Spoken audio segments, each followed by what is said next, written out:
Dari pembacaan kita Yeremia 29 ayat 1 sampai 9 ini diberi judul secara seragam, panggilan dan kesaksian hidup orang percaya. Panggilan dan kesaksian hidup orang percaya. Tapi saya mencoba memberi judul supaya dia konteks dengan keadaan kita, dengan judul The City of God and the City of Men. Nanti terjemahannya dicari di internet. Toh? Atau tahu semua ini? Nggak bisa lanjut ini kalau tidak tahu judulnya ini. The City of God and the City of Men. Bahasa Menghalaan ini. Kota Tuhan dan kota manusia. Nanti kita mengerti apa maksud dari itu.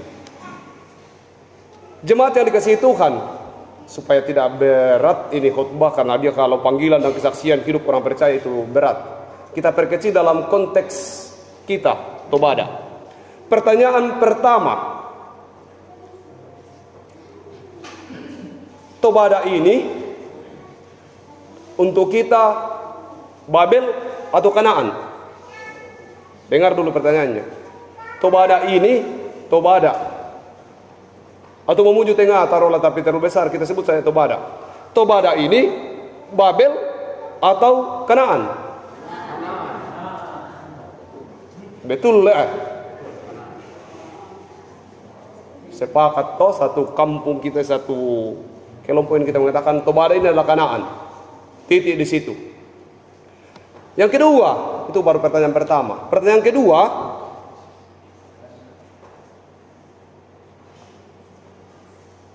kalau Tobada ini adalah Kanaan, pertanyaan kedua, di jemaat Usian Salukalando ini, kamu titipan pelayanan, atau di sini akan kamu hidup dan di sini akan kamu mati?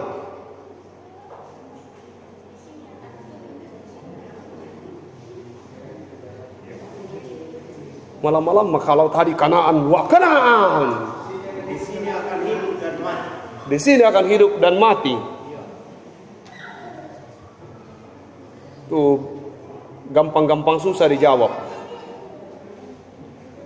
The City of God and the City of Men. Dalam bacaan ini tergambar bahwa ada kelompok manusia namanya bangsa Israel berada di tengah-tengah bangsa yang besar, yaitu Babel. Ada tanggung jawab yang harus dia kerjakan. Dia harus membangun kota namanya the City of God, kota Allah, bukan kota manusia. Di tengah kota besar namanya kota manusia, Babel itu, dipanggil mereka untuk katakan, oh kamu bukan dibuang, kamu bukan dijajah oleh Nebukadnezar, bukan. Kamu dibuang Tuhan. Dibuang Tuhan ke kota besar itu, dan di sana kamu harus menjadi kota kecil, kota Allah.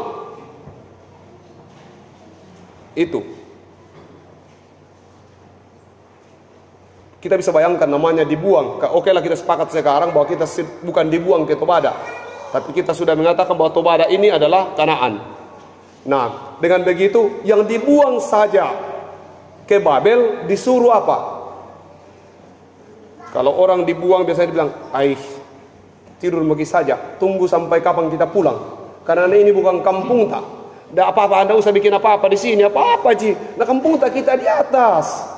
Di sini kita hanya sementara saja. Sehingga tidak perlu usahakan apa-apa. Tidak perlu, ya sudah, nanti juga toh kita kembali ke kampung. Begitu. Sehingga tidak peduli, tidak perlu urus yang lain. Oh jadi kalau jadi, tidak kalau tidak. Nah sekira kita sebentar kita di sini. Sesudah itu kita nanti akan pulang semua. Ini juga bahaya untuk pendeta. Ada sekelompok pendeta yang melakukan tindakan yang sama. Sudah, saya kan cuma satu periode. Muter bakar gerejanya kalau sudah satu periode. Urusannya dia. Toh? Selesai periode, selesai tanggung jawab. Ada juga yang begitu. Dan itu tidak boleh. Dalam bacaan ini sudah dikatakan bahwa walaupun dia hanya dibuang ke Babel, ada tanggung jawab yang harus dikerjakan. Pertama, bikin rumah, berusaha Walaupun itu hanya buang. Kalau orang dibuang itu udah katakan, tidak usah buka kopor. Karena kan dibuang aja ini. Sesudah ini lipat baik-baik saja. Satu saja baju dipakai. Sesudah itu nanti pulang. Beres. Ini dibuang di sana, disuruh bikin rumah.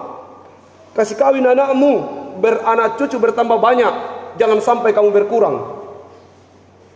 Sesudah itu dikatakan, usahakan kesejahteraan di kotamu. Di mana yang kau dibuang? Bagaimana caranya usahakan kesejahteraan di kotamu di mana yang kau dibuang? Berdoalah untuk kesejahteraan kota. Kita sepakat bahwa Tobada ini adalah kanaan bagi kita. Pertanyaan berikutnya, seberapa serius kita berdoa agar Tobada ini sejahtera? Seberapa serius kita berdoa agar jemaat kita yang akan kita tempati dari hidup sampai mati ini bisa sejahtera? Sudahkah kita berdoa untuk lingkungan kita? Kalau lingkungan ini sejahtera, kalau kita berdoa untuk kesejahteraan lingkungan di mana kita hidup, karena itu panggilan, maka sejahteralah kita. Tak amat ya perlu digembok wabah. Seterusnya, kalau lingkungan kita itu damai dan sejahtera, kita merasa tentram di tempat itu.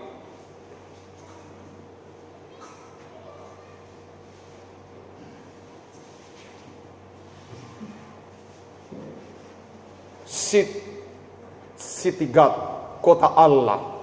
Kota Allah itu bisa kita gambarkan bahwa di tengah-tengah mayoritas ini, di sini kita berkumpul. Kita harus menjadi kampung Allah.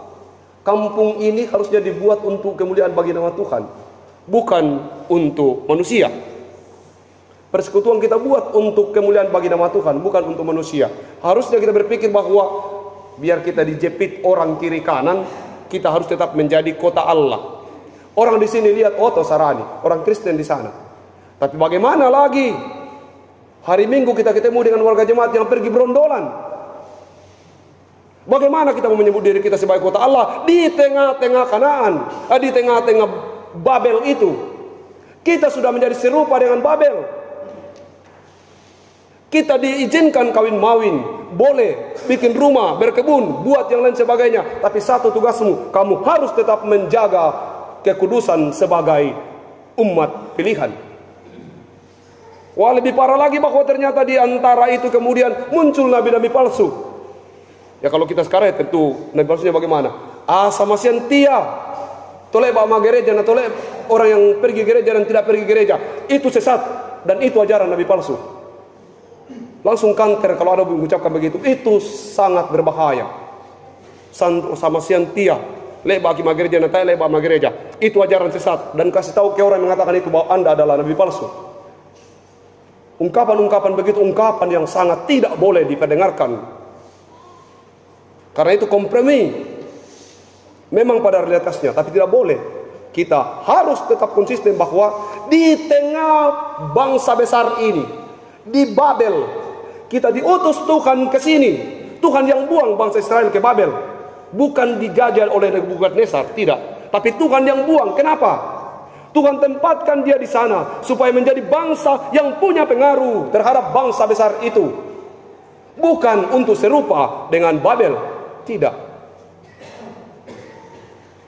Agustinus yang kemudian ini bukan yang Agustinus dari Mehalaan, Agustinus dari Lippo, seorang tokoh gereja yang mencetuskan bahwa kita harus sebuah pemahaman yang berkata the city of God dan the city of man.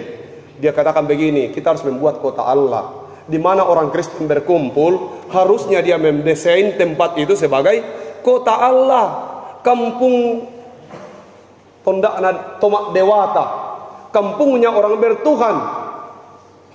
Kampungnya orang bertuhan harus tergambar di kampung kita bahwa ya betul, ini kampung-kampungnya orang Kristen dalam beberapa hal dan dalam beberapa kegiatan.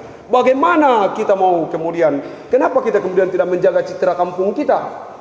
Karena memang kita tidak terlalu peduli dengan kampung kita. Kita merasa bahwa tidak ada urusan saya dengan kampung ini. RT 4 ini tidak ada hubungannya dengan saya, cukup, yang penting saya pribadiku cukup saja. Karena kalau saya bertanya, seberapa sering kita mendoakan kampung ini? Tidak sering. Bahkan tidak penting. Nanti kalau turun sawit, naik minyak, naik bensin, baru kita teriak-teriak. Tapi bagaimana kita berdoa untuk kampung ini? Terlalu tidak sering. Malah ya saking, ya kalau dosa Pat, kalau dia sudah masuk, kita doakan bangsa dan negara kita. Tidak penting, pulang saja. Padahal kita tidak berpikir bahwa kesejahteraan kota ini menjadi tanggung jawab kita bersama. Bukan hanya tanggung jawab para pemerintah. Saya sudah berapa kali saya katakan, hampir mungkin semua pendeta tidak bisa tahan menjadi pendeta. Kalau yang dipikirkan adalah persoalan duniawi. Tapi kenapa seorang pendeta dan pelayan-pelayan itu tahan? Kalau saya, ada suatu kekuatan besar yang selalu membuat saya tahan dan kemudian kuat menjadi seorang pendeta. Apa itu? Doa kunci story. Makanya kalau doa kunci story itu saya berdiri sebagai orang yang paling hebat di antara semua. Saya biasa memegang dada saya dengan sebuah kata, oh luar biasa pelayanan hari ini. Bukan hanya berkat untuk saya, tapi dalam doa kunci story saya selalu mendengar ungkapan seperti ini. Kiranya lewat pelayanan ini, dia tetap sehat, dia tetap kuat, dia tetap mampu melanjutkan pelayanan. Dan dari buah pelayanannya, anak istrinya mendapat berkat. Oh, luar biasa. Anak istrinya mendapat berkat. Oh, dia yang di rumah tidak tahu tentang itu. Dia tidak tahu tentang itu. Tapi dalam ikatan itulah, kemudian setiap minggu saya merasa bahwa ada kekuatan baru, ada semangat baru untuk melayani Tuhan karena di backup oleh kekuatan doa. Di Pemuda saya sudah menceritakan, dulu saya tidak pernah bermimpi menjadi pendeta. Dan kalau itu terjadi sekarang, itu karena keputusan Tuhan, bukan karena keputusan saya. Tapi apa yang membuat saya pendeta, jadi pendeta? Saya mungkin juga ibu-ibu saya sudah pernah ceritakan. Saya kembali ke kampung. Saya sudah tamat, saya kembali ke kampung, tidak ada kerinduan menjadi pendeta. Mau jadi kepala desa rencana. Semua sudah disetting, sudah menjadi ketua Karang Taruna, sudah urus ini dan itu, sudah mulai bangun rumah untuk rakyat. Rumah yang dari atap alang-alang dan kayu bulat. Tapi kemudian dipanggil lagi untuk lanjutkan tanggung jawab pelayanan ke Jawa. Sesudah itu dari Jawa tidak mau lagi, mau lanjutkan ke yang lain. Tapi kemudian Tuhan menangkap saya. Dari mana saya tahu bahwa apa yang membuat saya jadi pendeta? Saya waktu sudah menjadi pendeta, saya kembali ke kampung. Itu 10 tahun, 5 tahun, 6 tahun, 7 tahun yang lalu. Sejak 7 tahun yang lalu saya pulang kampung. Sudah hampir 10 tahun tidak pulang. Apa yang saya lihat? Dalam buku doa Sapaat ditulis hampir setiap minggu ada nama saya. Kami mendoakan anak kami Pasma yang sedang sekolah pendeta, semoga dia menjadi pendeta. Saya sudah tidak pernah berdoa untuk menjadi pendeta, tapi mereka menaruh harap besar itu.